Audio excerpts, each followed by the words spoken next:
द्वारा किया गया है, लेकिन उसके बावजूद भी अभी देखें तो मामला जस का तस बना हुआ है। भले ही दोनों नेता अपने अपने मंचों से कांग्रेस पार्टी की जीतने की बात ज़रूर करते हैं, लेकिन मुख्यमंत्री को या फिर नेतृत्व को लेकर प्रदेश के वो बयान देने से बचते हैं और फिर अभी उनकी छवि उस तरीके की बनी हुई है कि राजस्थान में वो सचिन पायलट के साथ है। तो ये सारी बातें भले अशोक गहलोत ये बताने की कोशिश ना कर रहे हो या फिर वो इस बात को एक्सेप्ट ना कर रहे हो, लेकिन इतना तय है कि राजेंद्र गुड़ा या फिर और ऐसे चेहरों को जो लगातार टारगेट किया गया, ये बिल्कुल दर्शाता है कि राजस्थान में अशोक गहलोत पक्षपात की राजनीति कर रहे हैं, जिसका नुकसान उन्हें विधानसभा चुनाव में जो उठाना पड़ सकता है।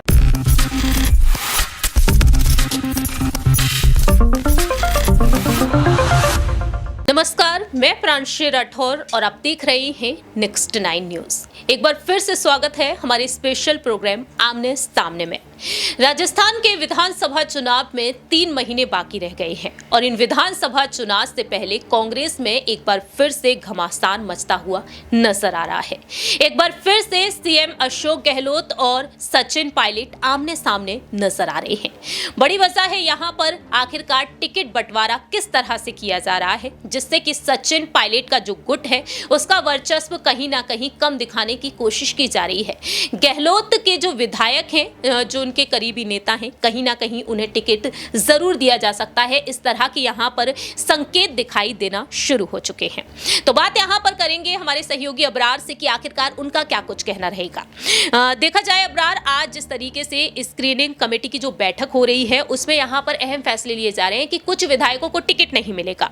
ऐसे में देखा जाए चाकसू से जो विधायक हैं वेद प्रकाश सोलंकी, जो सचिन पायलट के कट्टर समर्थक माने जाते हैं, उन्हें टिकट ना देने की बात सामने आई है, जिसके बाद राजधानी जयपुर में हंगामा मचा हुआ है।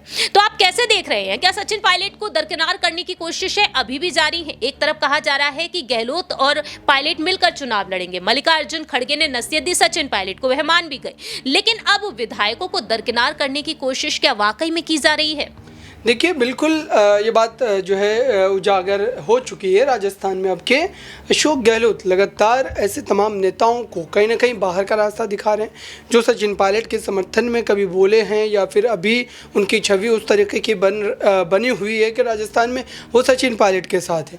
तो ये सारी बातें भले अशोक गहलोत ये बताने की कोशिश ना कर रहे हो या फिर वो इस बात को एक्सेप्ट ना कर रहे हो, लेकिन इतना तय है कि राजेंद्र गुड़ा या फिर और ऐसे चेहरों को जो लगातार टारगेट किया गया, ये बिल्कुल दर्शाता है कि राजस्थान में अशोक गहलोत पक्षपात की राजनीति कर रहे हैं, जिसका नुकसान उन्हें विधानसभा चुनाव में जो उठाना पड़ सकता है। फिलहाल इस समय अगर देखा जाए तो राजस्थान की सियासत में कांग्रेस पार्टी भले ही अजय बुलंदबांग दावे कर रही हो, लेकिन जो जनता है वो अभी भी काफ़ी ज़्यादा कंफ्यूज है कि अगर दोनों ही नेताओं के बीच पार्टी के भीतर जो स्थिति है वो बिगड़ती चली जा रही है। हालांकि सुधारने की कोशिश लगातार जो है कांग्रेस पार्टी हाईकमान के द्वारा किया गया है, लेकिन उसके बावजूद भी अभी देखें तो मामला जस का तस बना हुआ है। भले ही दोनों नेता अपने अपने मंचों से कांग्रेस पार्टी की जीतने की बात ज़रूर करते हैं, लेकिन मुख्यमंत्री को या फिर नेतृत्व को लेकर प्रदेश के वो बयान देने से बचते हैं और इस तरीके के मामलों में किसी भी ढंग से अगर आप सवाल पूछे तो वो इस मुद्दे पर खामोशी इख्तियार कर लेते हैं। वाकई में देखा जाए तो यहाँ पर विधायकों के टिकट बंटवारे पर देखा जाए सियासत अब काफी तेज हो चुकी है। दावे तो ये किए जा रहे हैं कि युवाओं को मौका मिलेगा और वो युवा विधायक सचिन पायलट के कैंप में ज्यादा से ज्यादा नजर आ रहे हैं। अब देखते हैं कि विधायकों को टिकट किस तरह से बांटा जाएगा, क्योंकि ये कहा जा रहा है कि बायोडाटा तो सबमिट किए जा रहे हैं और साथ ही साथ यहाँ पर यह भी निकलकर सामने आया है। सुखजिंदर सिंह रंधावा साफ तौर पर कहते हैं कि काम को ध्यान में रखते हुए जो उनका वर्चस्व है उनके क्षेत्रों में, उसको ध्यान में रखते हुए टिकट बांटे जाएंगे। अगला छोटा सा सवाल यहाँ पर अबरार ये रहेगा कि सीडब्ल्यूसी में सचिन पायलट को जगह मिल गई। अब कहा जा रहा है कि राष्ट्र महासचिव या फिर प्रदेश प्रभारी उन्हें बनाया जा सकता है। राष्ट्रीय स्तर पर सचिन पायलट को जिम्मेदारियां दी जाएंगी। तो आपको क्या लगता है, इन विधानसभा चुनाव में सचिन पायलट को कोई बड़ा पद तो मिलेगा ही मिलेगा, लेकिन लोकसभा चुनाव के लिए सचिन पायलट के लिए क्या कुछ रणनीति हो सकती है?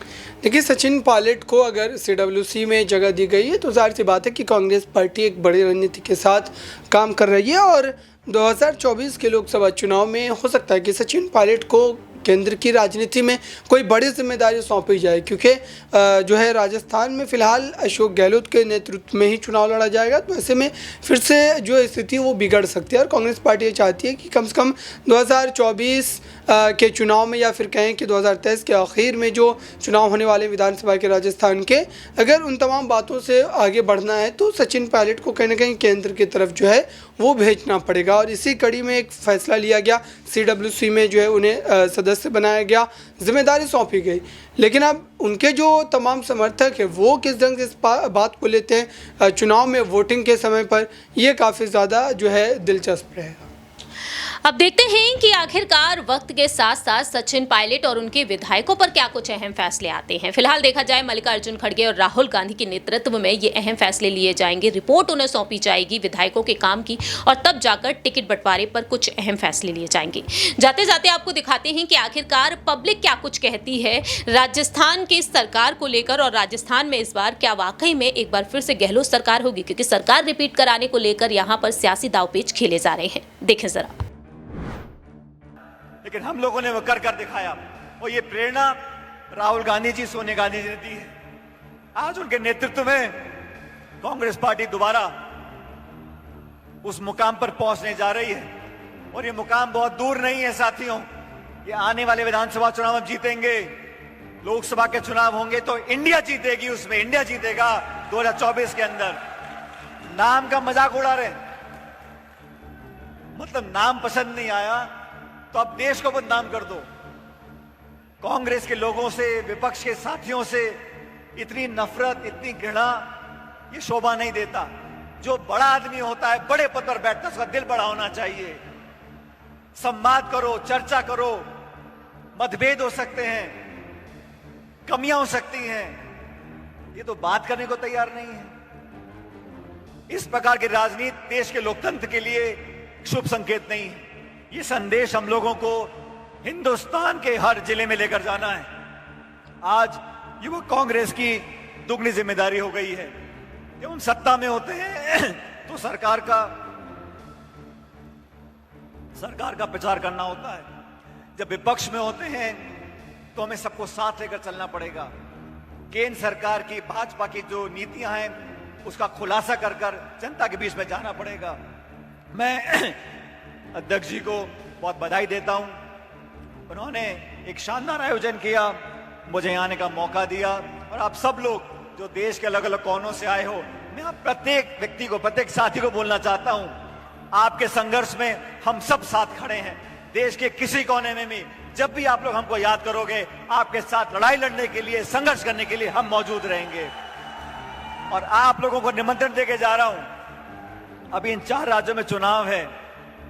हम मध्य प्रदेश जीतेंगे, छत्तीसगढ़ जीतेंगे, राजस्थान जीतेंगे और तेलंगाना भी जीतेंगे। और हम सबको मिलकर अब इन 4 राज्यों में पूरी ताकत लगानी है। जहां जहां हमारी जरूरत पड़ेगी आप सब लोग जाओगे, ऐसे मुझे पूरा विश्वास है। मैं सभी लोगों को बहुत बधाई देना चाहता हूं, शुभकामना देना चाहता हूं, उज्जवल भविष्य की कामना करता हूं, और परमपिता परमेश्वर से कामना करता हूं कि आपके रास्ते को भगवान हमेशा उजाले से भरे, खुशियां भरे, आप लोग सुखी रहो, फलो फूलो, आगे बढ़ो, आपके परिवार को लोग आगे बढ़ने का मौका मिले, और हमारा जो परिवार है युवक कांग्रेस का, नौजवानों का, ये फले फूले, आगे बढ़े, दुख सुख में हमेशा साथ रहना है। और अंतिम बात, कभी किसी की खुशी में शामिल ना हो सको, कभी किसी के शादी में हमें ना जा सको, तो हमेशा किसी पे दुख आए, मुसीबत आए, उस समय जरूर जाना उसका हाथ पकड़ने के लिए। और आप सब लोगों का मैं बहुत बहुत धन्यवाद देता हूं, आपने इत्मीनान से मेरी बात को सुना, मुझे यहां पर अपनी बात रखने का मौका मिला, मैं आपका बहुत आभारी हूं। मेरे साथ जोरदार नारा दो, जय हिंद। पीछे वाला कोई नहीं बोल रहा, जय हिंद। अरे भाई, कर्नाटक जीत कर आए हैं, 3 राज्य जीतने जा रहे हैं, अंतिम नारा जोर से देना है, जय हिंद। राजस्थान से आए? हाँ, राजस्थान से। राजस्थान में कैसे देखते हैं आप? और राजस्थान में हमारी कांग्रेस की सरकार है। हाँ। कांग्रेस को चाहते हैं हम तो। गहलोत जी को बनाएंगे? हाँ, बनाने की पूरी कोशिश है। अशोक गहलोत वर्सेस जो सचिन पायलट की लड़ाई, वो तो खत्म होने का नाम नहीं ले रहे। सचिन जी कह रहे मुझे बना दी सीएम। नहीं, वो तो खत्म हो गई ना जी, अब खत्म हो गई। अब सचिन जी मान गए? सचिन जी हाँ, मान गए। अब आप मुख्यमंत्री के रूप में कैसे पसंद करते हैं बाबा? अशोक गहलोत को पसंद। अशोक गहलोत को। हाँ हाँ। लेकिन राजस्थान में लगातार एक खबर सामने आई, कल की ही खबर है कि महिलाओं पर हिंसा लगातार बढ़ती चली जा रही है। इसको आप कैसे देख रहे हैं? ये तो दुरुपयोग है जी, दुरुपयोग है। दुरुपयोग है। हाँ, गहलोत जी से कैसे भरोसा जताएंगे इस बार आप? उसको बोला जाएगा, अच्छा भरोसा जताएंगे। आपने देखा कि किस तरीके से यहाँ पर गहलोत सरकार को एक बार फिर से सत्ता में लाने की कोशिशें जारी हैं, लेकिन आपकी क्या कुछ राय प्रतिक्रिया है? पीएम मोदी के चेहरे पर राजस्थान में बीजेपी चुनाव लड़ेगी, आखिरकार जीत किसकी होगी? क्योंकि यहाँ पर रिवाज रंग लाता है बीजेपी और फिर कांग्रेस। अगले 5 सालों बाद कांग्रेस, और अब देखा जाए फिलहाल यहाँ पर कांग्रेस है, तो क्या वाकई में भारतीय जनता पार्टी इस बार सत्ता में आएगी या फिर नहीं, ये वक्त के साथ साथ जानेंगे। लेकिन आपकी क्या कुछ राय प्रतिक्रिया है? कॉमेंट सेक्शन में आप अपनी राय रख सकते हैं। फिलहाल के लिए हम चलते हैं, बाकी की तमाम अपडेट्स के लिए देखते रहिए नेक्स्ट 9 न्यूज।